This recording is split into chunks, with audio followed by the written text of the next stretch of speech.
My managers called me back into the office. Their faces were a mask of smug satisfaction, the kind you see on people who think they've just outsmarted you. The lead manager, a guy named Henderson, who wouldn't know a wrench from a screwdriver, slid a termination paper across the table. "Hand over the notebook," he demanded, his voice dripping with false authority. But the secret that kept their entire multi-million-dollar store from literally falling apart, the one thing they wanted more than me, was already buried under a literal ton of garbage. They were about to fire their most valuable employee, and in their arrogance, they had no idea they had already lost everything that mattered. If you have ever been underestimated, disrespected, or had your hard work dismissed as easy, then you know the fire that was building in my gut. This isn't just a story about revenge, it's about the staggering price of arrogance. Hit that subscribe button and turn on notifications, because you're about to witness what happens when you push a good man too far.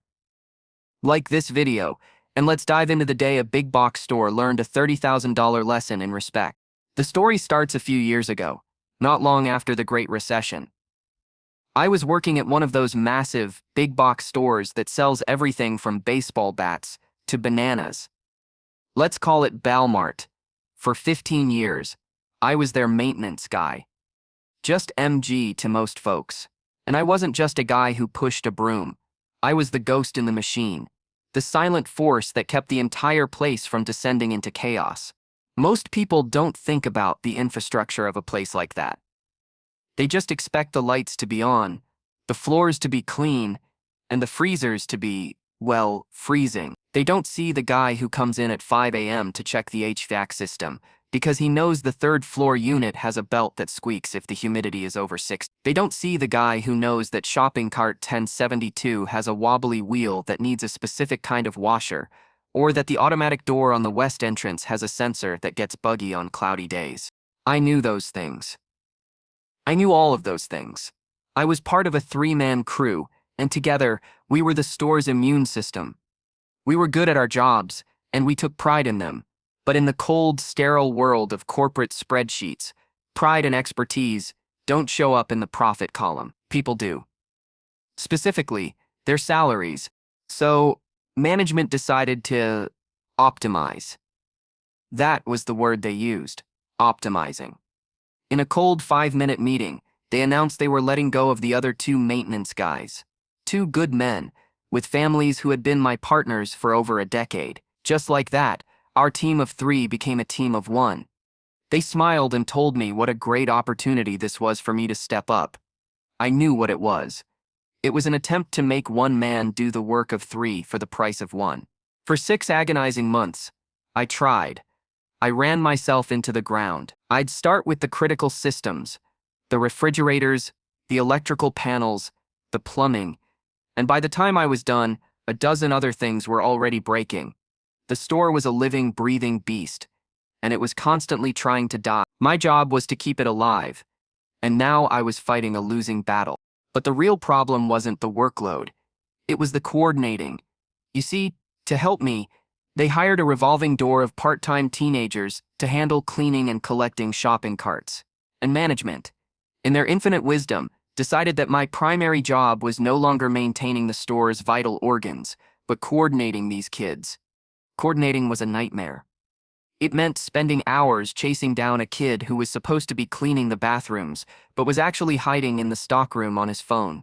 It meant re-cleaning spills because the new guy just pushed the dirty water around. I was spending so much time being a glorified babysitter that my real work, the work that actually kept people safe and the store running, was being completely ignored. The night crew, who used to pick up the slack, had also been cut. There was no backup. The store started to visibly decay. The floors grew dull, the shelves dusty, and a permanent, faint smell of neglect started to linger in the air. And then 2 things happened in 1 week that ripped the blindfold off management's eyes. The first domino was the floor buffing machines. We had these big industrial-grade units that made the linoleum gleam. They were expensive, and they were finicky. They had to be meticulously stripped and cleaned every single week, or the polishing compound would gum up the gears and burn out the motor. It was a time-consuming, dirty job that I used to handle every Tuesday like clockwork. But for the last month, Henderson had been on my back. "MG, I need you supervising the cart crew. Forget tinkering with the machines, prioritize the part-timers." So I did. I prioritized. And just as I knew it would, one of the buffers died with a sickening crunch and a puff of blue smoke. The second one followed 2 days later. An outside technician came in, took one look, and just shook his head. The internal mechanisms were completely seized. The repair bill, several $1,000s. Henderson called me into his office, his face red. He asked me how this could have happened. I just looked at him. "I was told to prioritize coordinating over tinkering," I said. The word tasted like acid in my mouth. He didn't have a response for that. But the real wake-up call, the one that could have ended in tragedy, came 3 days later in the deli. There was a woman there, Maria, who'd been slicing prosciutto and Swiss for 20 years. She was a sweetheart. Every week, for as long as I could remember, I'd stop by her counter and she'd give me a slice of whatever was fresh. And I, in turn, would do a quick check on her deli slice. It was an older model, and the main retaining bolt that held the spinning blade in place had a tendency to loosen with vibration. It took me 30 seconds to check it and tighten it. 30 seconds of prevention. Since I'd been reassigned to babysitting duty, I hadn't had time. I noticed it was getting loose a month prior. I didn't just tell management. I filled out a formal safety hazard report. The bolt needed to be replaced entirely. It was a liability. Henderson had looked at the cost of a new part and scoffed. He assured me it would be taken care of. He then told Maria that the slicer had been fixed. He lied. That afternoon, Maria was slicing a log of salami. The store was busy. There was a high-pitched whir, and then a sound I will never forget. A metallic zing, followed by a horrifying thwack. The entire deli section went silent. The half-pound blade had spun off its mounting at thousands of RPM. It flew across the counter and embedded itself, quivering, a full 2 inches into the wall behind her, right where her head had been moments before. Maria just stood there, white as a sheet, her hands shaking. If she hadn't bent down to pick up a dropped piece of paper, she would have been killed. Or worse. That could have been a lawsuit that bankrupted the store. That could have been criminal charges. Negligent homicide. They got lucky. Maria nearly quit on the spot, and I was filled with a cold, hard rage I had never felt before. That was the final straw. The next morning, I was called into a conference room. Henderson was there, along with 2 other senior managers. They sat there, stone-faced, as if I was the one on trial. "MG," Henderson began, leaning forward. "Things are falling apart. The buffers, the slicer. We need to know why things are going so wrong." The sheer audacity of the question almost made me laugh. I looked at their clean, pressed shirts, their soft hands that had never touched grease or grime. They had no clue. I told them, point blank, "You need to let me do my job. The maintenance. You need someone else to manage the part-timers. I can't do both." And that's when Henderson said the words that sealed their fate. He smirked, a little, condescending smile. "Come on, MG. Maintenance should be easy. It should be done quickly. It can't be taking up that much of your time. Easy, lazy." That's what he was saying. He was calling me lazy. He was insulting not just me, but my 15 years of professionalism. My entire career. The pride I took in my work. In that moment, something inside me snapped. The nice guy was gone. Without saying a word, I reached into my back pocket and pulled out my notebook. It wasn't a work-issued item. It was mine. A simple, spiral-bound book with a worn, greasy cover, softened by years of being pressed against my back. It was my Bible, my life's work. For 15 years, I had filled its pages. It contained over 100 things I checked weekly or monthly. It had hand-drawn diagrams of faulty wiring I'd jury-rigged to save them thousands on an electrician. It had charts for rotating stock on obscure parts. It had notes on which machines needed to be wiggled in a certain way to start, which floor drains were prone to clogging, which emergency lights had faulty batteries that I had to manually recharge. This notebook contained every secret, every quirk, every shortcut, and every hidden danger in that entire building. It detailed countless minor and major safety hazards that management had implicitly approved by refusing to pay for replacements, relying on the fact that MG knows how to keep it working. I slapped it down on the conference table. The sound echoed in the silent room. "Easy?" I said, my voice low and shaking with controlled fury. "Let me tell you what's easy." I opened the book. For the next half an hour, I gave them the tour, page 12. That's the lubrication schedule for the checkout conveyor belts. You skip it for 2 weeks, the bearing seize up, and you lose a checkout lane during rush hour. Page 3. This is a diagram of the bypass switch I installed on the bakery's proofing oven after its thermostat failed. A $10 switch that saved you a $6,000 machine. You think the bread just proofs itself. Page 58. This is the list of chargers for the handheld scanners. Half of them have cracked casings. I rewired and taped them myself to prevent a fire hazard. A hazard that exists because you wouldn't approve the purchase of new ones for $80 each. I went on and on. I talked about calibrating machines for departments that were supposed to hire outside contractors. I talked about the specific blend of cleaning agents needed for the butcher's block to pass health inspections, a blend I perfected because the corporate-approved stuff didn't work. I might have sworn. I might have called them a few names. I don't remember. I just remember the looks on their faces changing from smugness to confusion to a dawning, horrified understanding. For the first time, they were seeing just how thin the ice they were standing on really was. When I was done, breathless and spent, I closed the notebook. "I need time to do my job," I said, my voice hoarse. "This is why." I put the book back in my pocket. I could see the wheels turning in their heads. They now had a problem. They couldn't deny the work, but they couldn't afford to admit to corporate that they'd been letting their store run on duct tape and a single man's secret knowledge. So, I offered them an out. "Look," I said, trying to sound helpful, "I'll take a week. I'll write all of this up, professionally, on a computer. I'll create a full maintenance manual from my notes. That way, you have documented proof to show the higher-ups why you need to increase the maintenance budget." The managers looked at each other. A silent, knowing glance passed between them. "Thank you, MG." Henderson said, his tone suddenly smooth as silk. "Could you step outside for a few minutes while we discuss this?" I walked out of the conference room, and the door clicked shut behind me. And as I stood there in the hallway, a premonition hit me.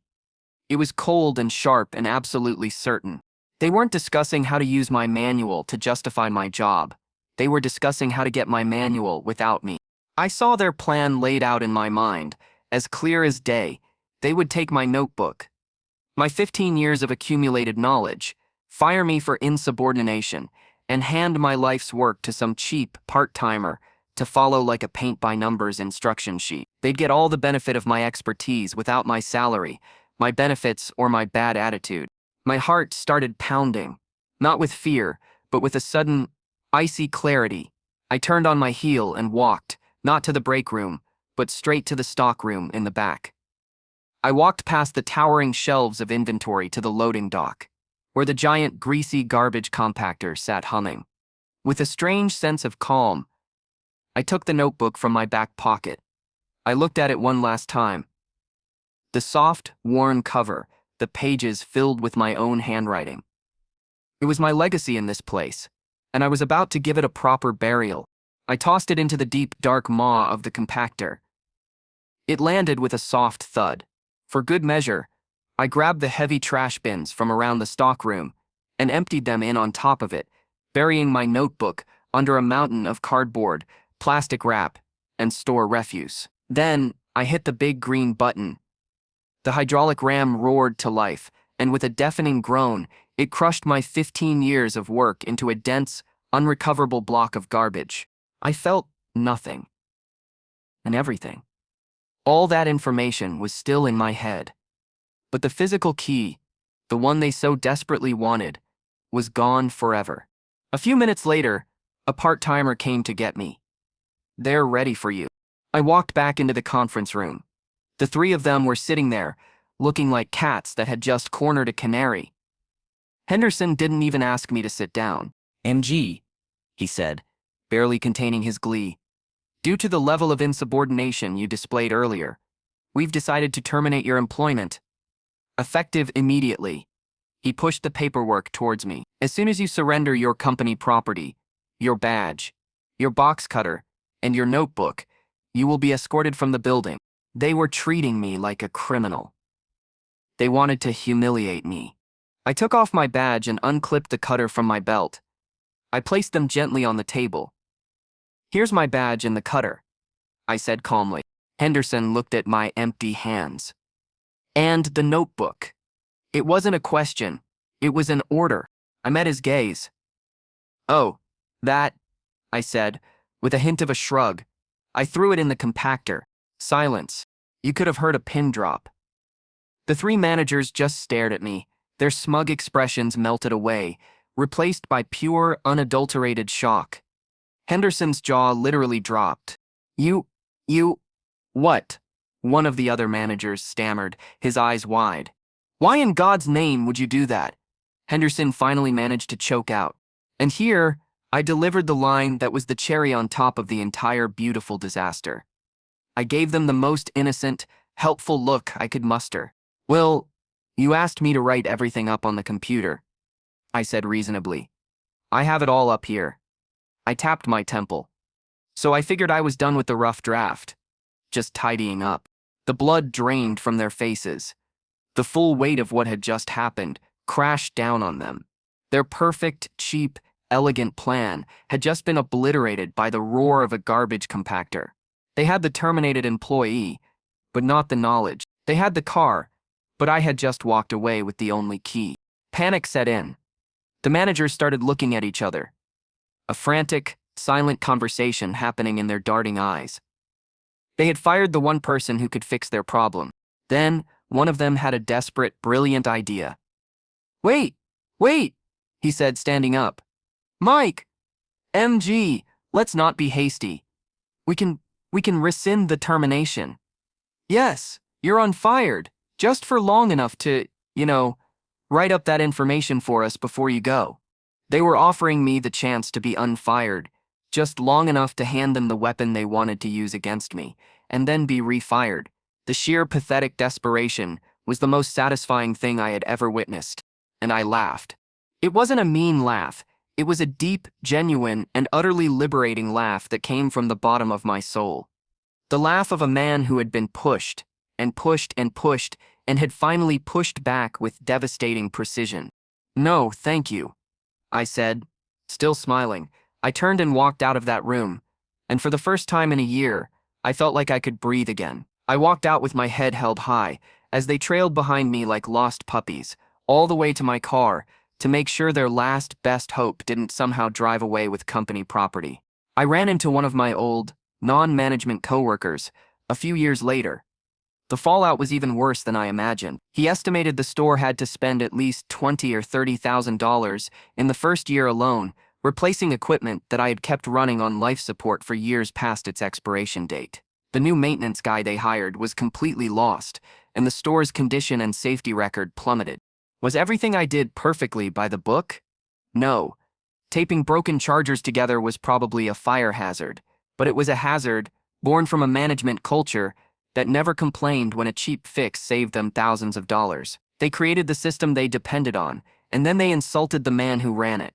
My notebook was my personal property, a memory aid. It wasn't work product. What I did was perfectly legal, but more importantly, it was justified. In the end, this story isn't just about a notebook and a compactor. It's about professional pride. It's a reminder that the most valuable assets in any company aren't the machines or the buildings. It's the people with the knowledge and the experience to make them work. They called my craft easy and learned a very expensive lesson in the true cost of disrespect. What's the most satisfying time you've seen an arrogant boss get exactly what they deserved? Let me know your story in the comments below. Don't forget to like this video, subscribe for more tales of epic revenge, and share this with someone who needs to see that justice sometimes is best served cold. and crushed in a garbage compactor.